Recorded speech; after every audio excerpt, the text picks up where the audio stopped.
Hey, welcome to the DeviantArt podcast. Thank you for joining us. My name is Matt Buholtz, and I'm going to be your host today. And today we're joined by Marc Brunet. Welcome. Thank you. Thanks for having me. Yeah, of course. Now, Marc, where can people find you on DeviantArt just to get started? Just my name, Marc Brunet. And Easy, super easy. You made it much easier than a lot of people. No lowercase x's, no numbers. Just my name. Perfect. So why don't you tell us a little bit about what you do in your art style? Yeah. I've been a huge gamer all my life. Mm-hmm. So when I was younger, most of my inspirations were from games. So like I would look at the like World of Warcraft booklets or like Warcraft 2 booklets or Diablo booklets and look at all the drawings in there. And that was mostly fantasy. A little bit of sci-fi when it came to like StarCraft stuff. Mm-hmm. And that's what I would copy. For fun. So a lot of my inspiration came from games, and that's usually what you find a lot of in games, a lot of fantasy. Originally, it was mostly fantasy, and then I started to get into like robots and stuff like that. So the two kind of merged over time, and it's kind of a mix of both now. Yeah, a great stylistic mix of that science fiction, like tech elements, along with the fantasy work. Yeah. Like your recent like Titan series has like some really cool tones to both, and the composition of your newest piece that you have on DA is just spectacular with the characters in the foreground, the giant Titans in the back. I love it. So why don't you tell us a little bit about your artistic journey? You were saying you got started by being inspired by some of these like World of Warcraft, StarCraft, story books, and different video games. Yeah. Where did it develop from there? That was probably when I was around, between 7 to 10, 12, something like that. After that, I figured that there was this new thing, Photoshop. Well, it's not new. It was new for me, but that I could use to color my line art. So that's cool. That's kind of interesting. So I started to do more of that and trying to look for the people that were doing the same thing. And then there wasn't much back then. So there was a few forums, people like posting their art, and then a little bit later I discovered DeviantArt. So that was kind of like the first big online community that I discovered as an artist. And so I was all in for that. I'm like, oh, that's awesome! Like so many people are just like me. And before it was just a few places, in the dark corners of the internet. But now there's this big platform where a lot of people, I could find a lot of new art. And so that's kind of how I really got into it.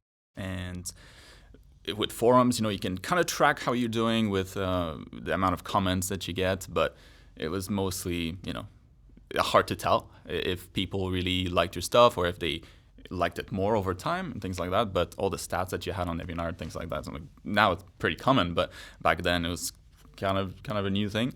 And like figuring out, I'm getting more and more favorites on each of my new paintings. It was like super motivating, and I think it just kind of exploded from there. So when you were looking at that and kind of developing your style through that, what specific things were you looking at for how to change or adapt or evolve your art? Were you looking at just the favorites, or were you finding things in comments? Yeah, a lot of it was just artists that I thought were really, really talented. So there weren't much tutorials back then, so it was kind of starting. YouTube didn't even exist, so to get better, all I had really was the art, and so I would just download them and look at them up close, look at the brushstrokes, how they do it, how they painted that, and I would try to mimic the same or copy color palettes, and basically just grabbing a bunch of stuff from different artists that were on a platform that I really liked, and it kind of just turned into my own style, I guess, over time. Yeah.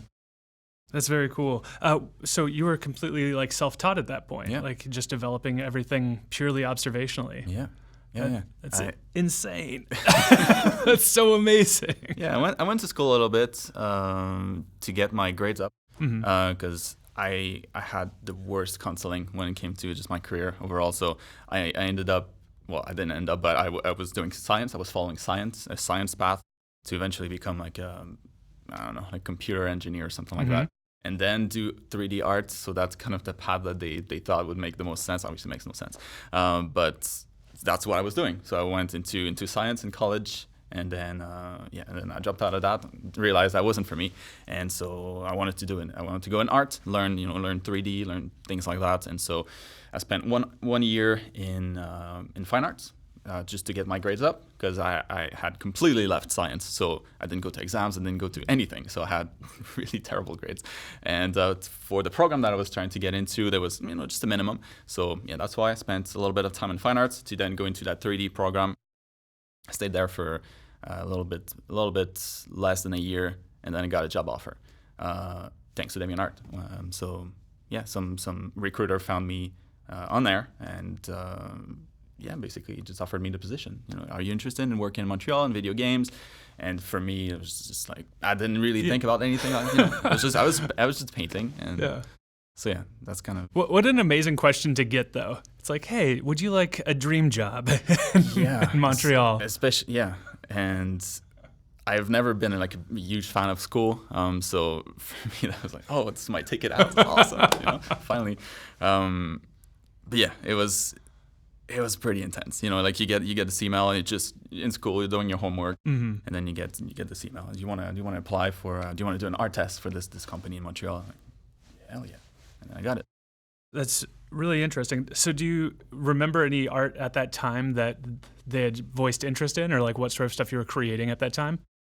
Because as you were studying like fine arts, I'm sure that a lot of the stuff that you were creating started taking a certain like. Not really. No. I mean, that was the name of the program, but it was like super basic stuff. Eventually, probably like in the following years, because it was a 3-year program, and I left after the first year, so I didn't really get to touch on a lot of the deeper stuff. But it was just I was just glad to leave.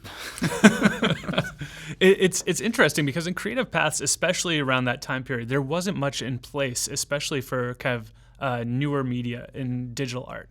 Because I remember I wanted to do game design, and they sent me through electrical engineering, and it was the same sort of thing of just like, oh no, this is all coding. Yeah, that's not going to help. And it's nothing that you would apply for a very creative field.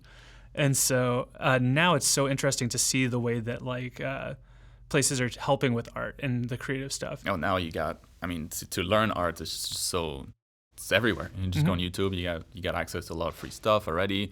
It's just knowledge about the different careers that you can have in art, and exactly what you're saying. Back in the days, I don't know, like you can work in games, freelance maybe for books, and I don't know, for magazines, things like that. But there was no platforms where you can actually make money or just monetize your fame, like Instagram, influencers.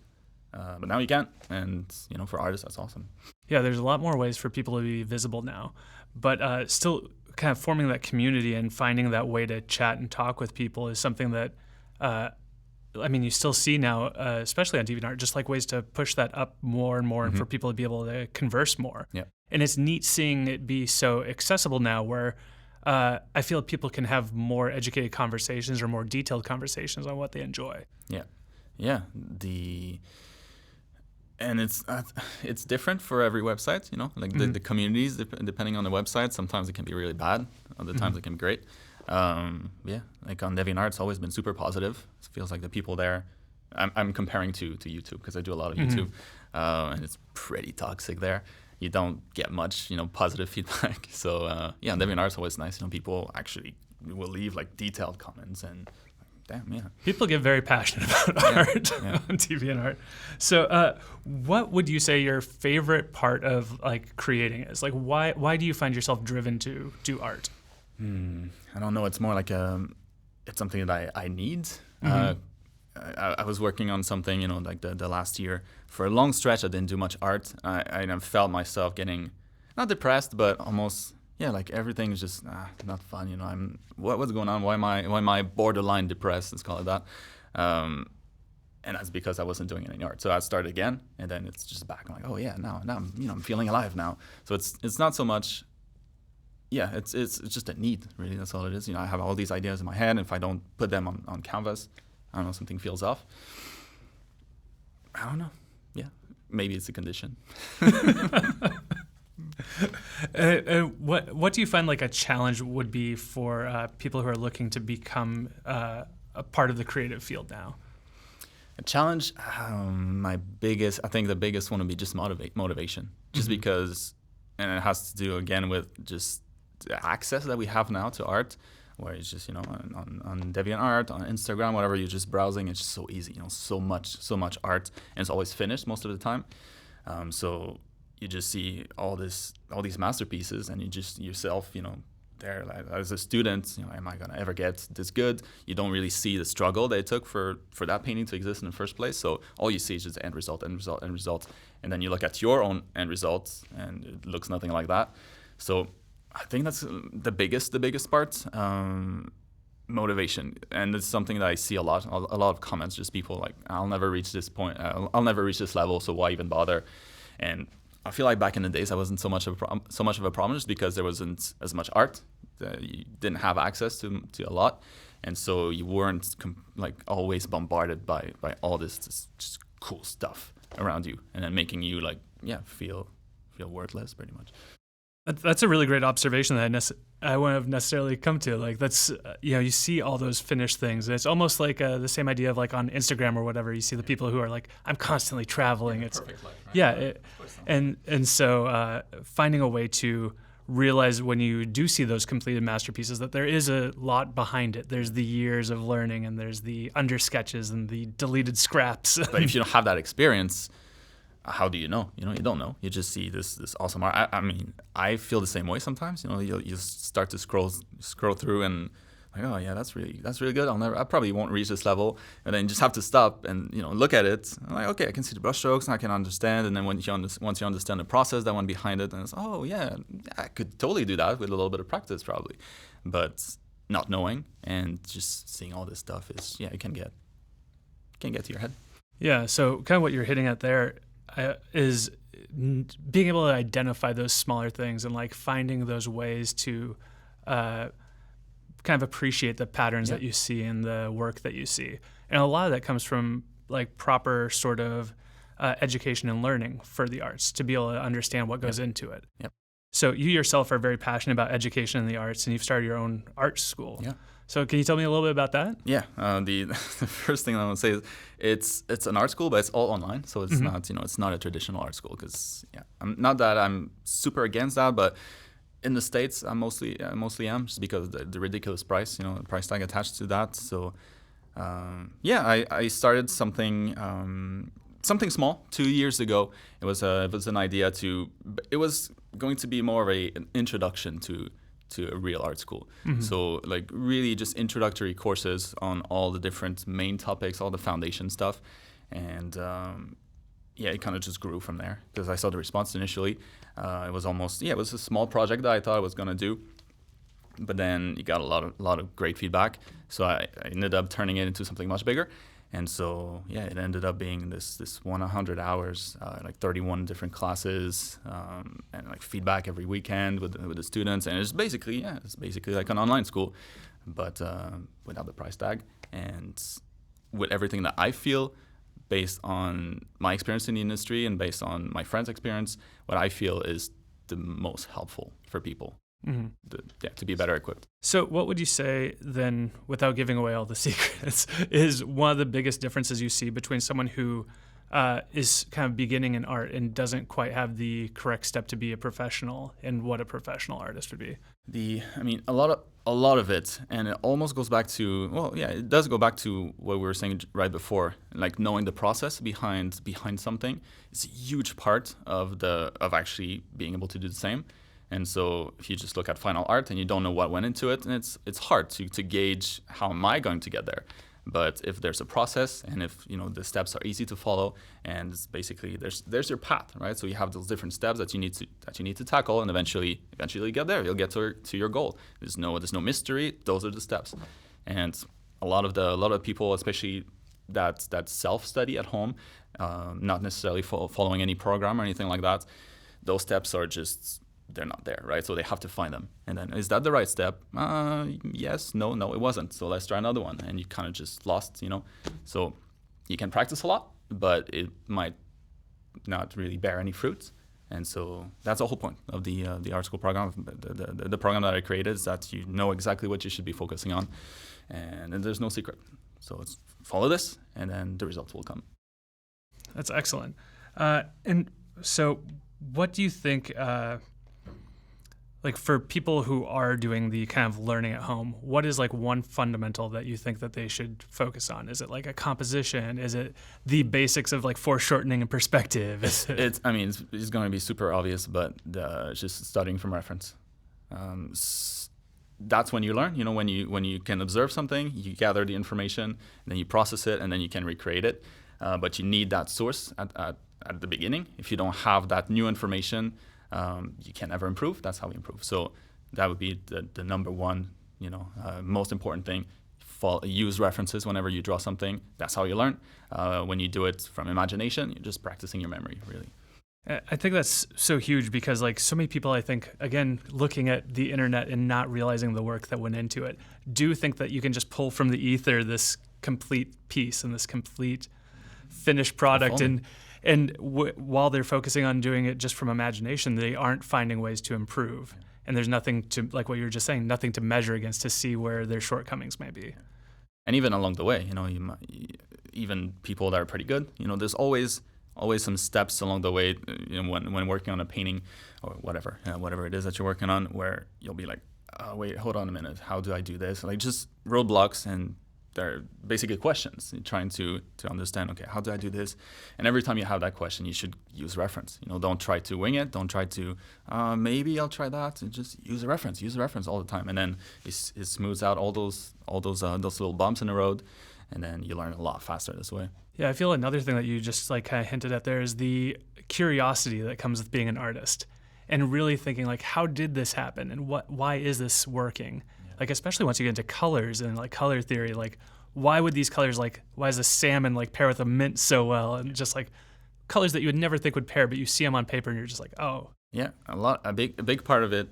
A big part of just improving is to be able to observe better. Mm-hmm. And if you look at something and you don't understand any of it, then how can you process that information and keep it long term, right? So if you just know what to look for, what to observe, how to observe better, because all the background information that went into that, the fundamentals, and so you can observe them better, and as a result, you improve better. Also, it's all like this big spiral. Who are a couple users that you follow? I follow a lot. The couple early ones. Big inspiration was Stanley Lau, Art Journey.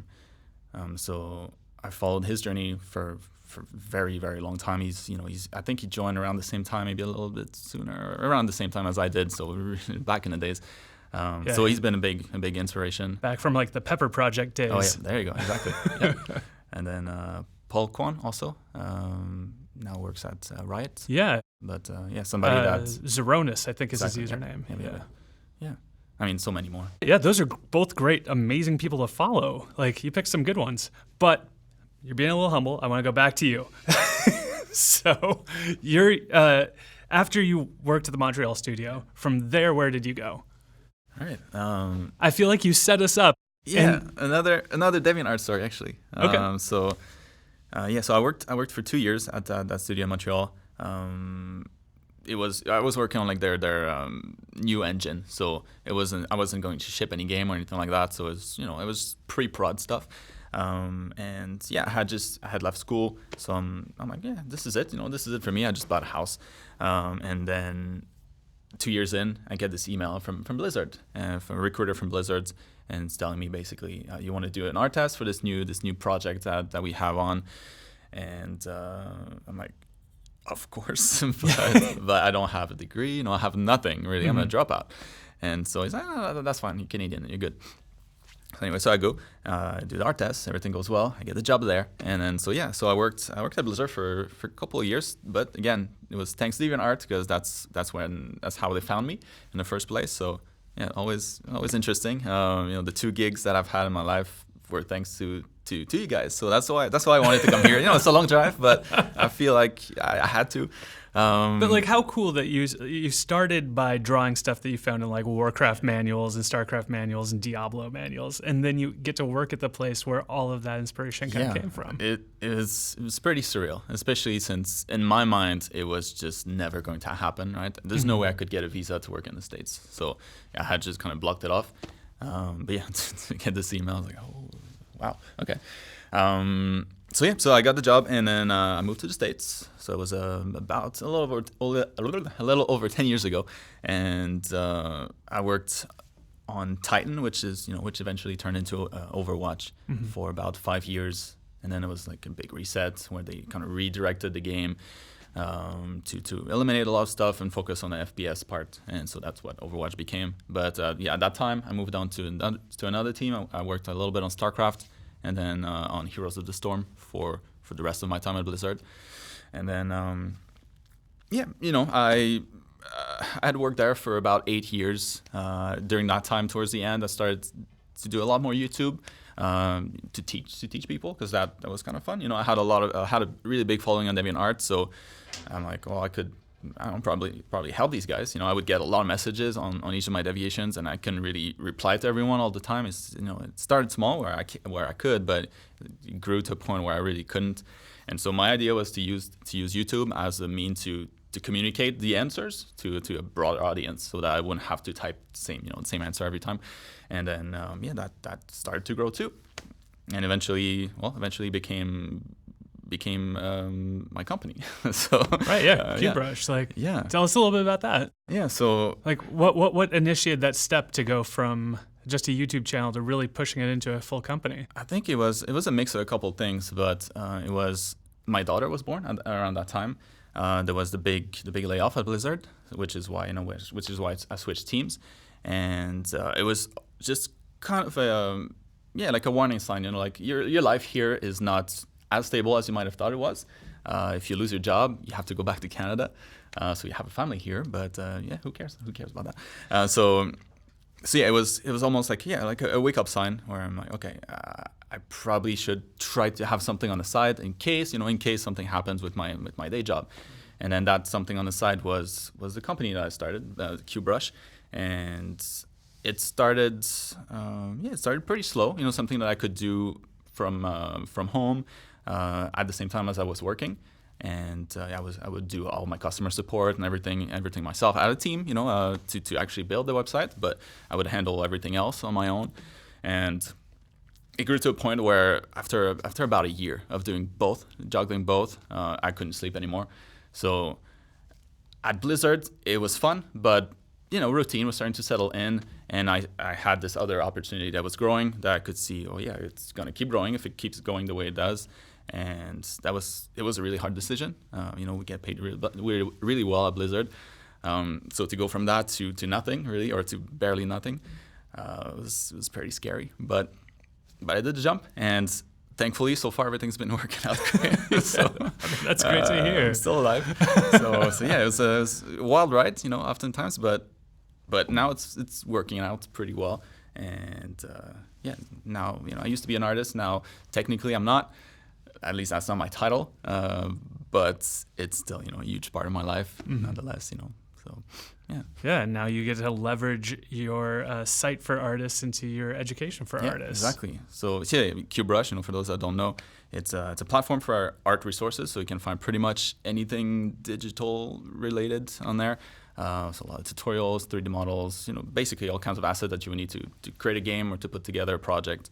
And so it's still very much art related. So I needed that, and even though my day-to-day now is less art and more, just more management, but it's still very much for artists. And and then the art school project, I'm selling it through there as well. So it's like perfect. So what would people search on QBrush to find your art school? So qbrush.co or .com works too, but .co /MB, that's my store.